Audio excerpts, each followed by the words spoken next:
Hey, it's Mama Kin here of Mama Kin Spender, and here's my quick six. So my first band t-shirt was, look, this is a full confession here because I just was not a merch person when I was a teenager or anything like that, and I wasn't even really a big gig goer. So really, confession here, my first merch item, t-shirt item, was actually when I got together with my partner John Butler, and I was doing his merch and I was wearing his merch. So my first band t-shirt was a John Butler Trio t-shirt, and you know what, the other day I found it. It's red and it has a sunrise on it. Crazy. An album I never tire of hearing is Gillian Welch and Dave Rawlings' Time the Revelator. It was such a pivotal album for me, and I was just so bewitched by it, completely like, what is this wonderful style of writing and harmony and all the things. So yeah, definitely that one for me. Where do I generally find inspiration for my music from real life events, like actually trying to understand what's going on in my chest and in my guts and in my head, and like what's getting in the way of loving and being loved, actually, in the most excellent way I possibly can. That is my greatest fodder, like my confusion or my fog or my resistance or my experience of the human condition, totally. And then the other thing is just my wonder of the human condition. Like, I just feel so in awe and wonder of it. So definitely my biggest inspiration.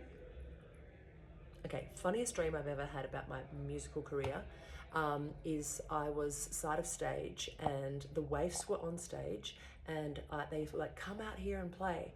And as I stepped onto the stage, just my part that I was stepping on became a swinging like drawbridge from some like Indiana Jones kind of movie, and I was gripping, I like dropped onto my knees and I was gripping onto this swinging drawbridge, and they're being like, just come out here. And I'm like, how are you so stable out here? And I was literally swinging madly, thinking I was going to fall into the ravine being the crowd, and make an even bigger fool of myself. So that was a cool vibe.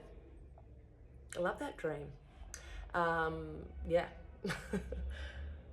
First concert I ever attended. Okay, so I'm from a musical family, so basically I was attending concerts all the time, but first gig that I went to was, I was 13 and I went to Eurythmics at the Maya Music Bowl, and it completely blew my mind. I remember Annie Lennox being on stage and ripping off her shirt, and she had this tartan bra on and she was just striding across the stage, and I was just like, oh my God, women are allowed to do that. I remember just being frozen and stuck, like I was kind of grooving, and then when she started moving across the stage in this embodied way and just being so, and it wasn't even that she was sexy, it was just that she was totally just owning her body and her right to be in it and to use it as one of her tools for expression and creativity. Mind blown. Best concert I've ever attended. One of my favorite all-time concerts was actually a Joan as Policewoman concert when she was in WA, and it was the old Flyby nightclub, and which is now Frio Social, and she played as she was out on tour for her album The Deep Field, and it was one of those concerts where I left the gig and went straight home and lay on the couch with my with friends who'd also gone to the concert with, and just played the album 2 or 3 more times. I couldn't get over it. I was just so struck by it. So yeah, Joan's Policewoman was definitely one of my favorite all-time concerts. Thanks.